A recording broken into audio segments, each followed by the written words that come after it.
to Aussie Wristwatch. I'm Jessica Liley, and I thought I'd try something a little bit different and we'll see how it works. I thought I'd try a little bit of Friday fact check and funnies. So me talking off the cuff about the week that's been, or in this case, some of the videos of the past, because this is the first one I can kind of dip in and out. Couple of fact checks, which I'm yet to confirm, still on my hunt online. So if I can just consult my computer very quickly. There was a comment that I did about the history of the Rolex Perpetual, and someone said it wasn't the first waterproof watch.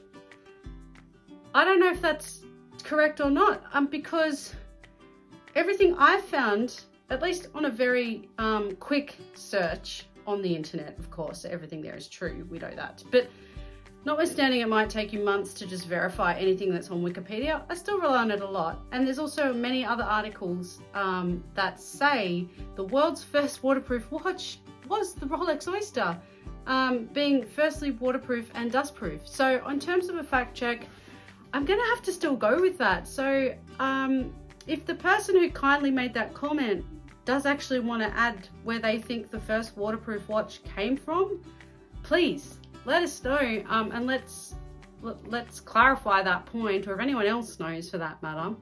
The other one, which was a very lovely kind of discussion, was about the Speedy and whether it actually was the first watch on the moon. Andrew commented that perhaps it wasn't. And then I was like, but did Buzz go on the moon with it? So I had a quick look, and again, I'm like, someone needs to clarify that for us. Because Andrew was pretty sure that it wasn't the first on the moon because it was broken. And so it couldn't go on the moon landing with Mr. Armstrong. And so maybe I just got my history a bit wrong with Buzz, but anyway, I thought it did. So I know someone is going to know the answer to this one. I know it. So let us know in the comments. Okay. There's a couple of fact checks, which were shit fact checks because I haven't actually confirmed either way. I will get better at this, by the way. But I thought it would just be a little bit fun to just kind of add that to the mix, because the whole point of this channel is I'm not an expert.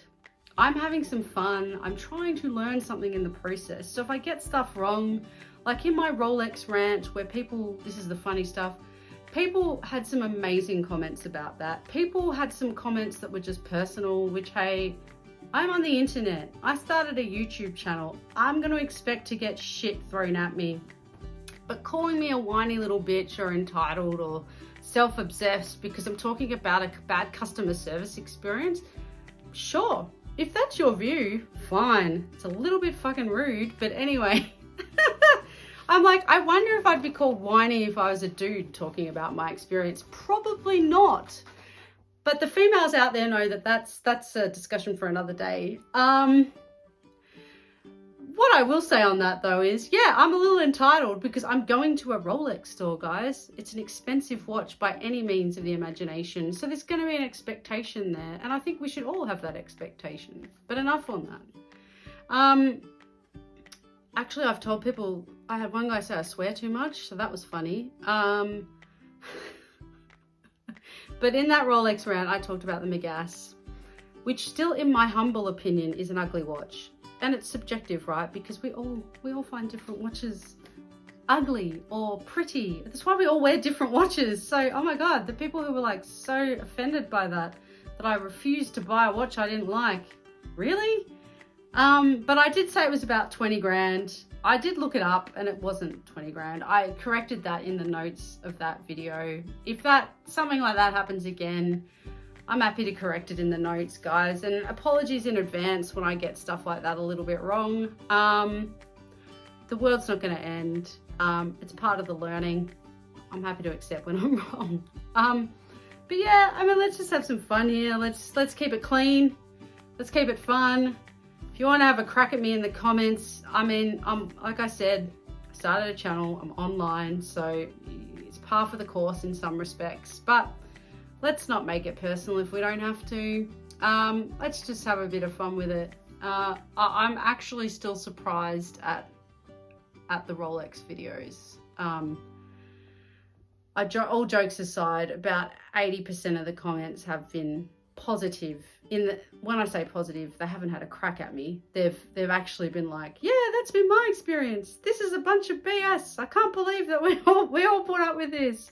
I can't believe they want us to buy a watch in order to like then buy the watch we want. So most people get it, which is hilarious. Most people also get that all I was saying was, I just don't want to play that game. And if it means I don't get the watch or I have to wait, whatever. It's not like I was going in there going, give me that watch. Can't believe you wouldn't. Sorry, I'm cracking myself up now. Let me know in the comments again if I've stuffed up any of my facts in any of my videos. And on Friday Arvos, I'll post something like this, just either clarifying that I stuffed up or giving you the right answer. Thanks, guys. Until next time, have a good weekend.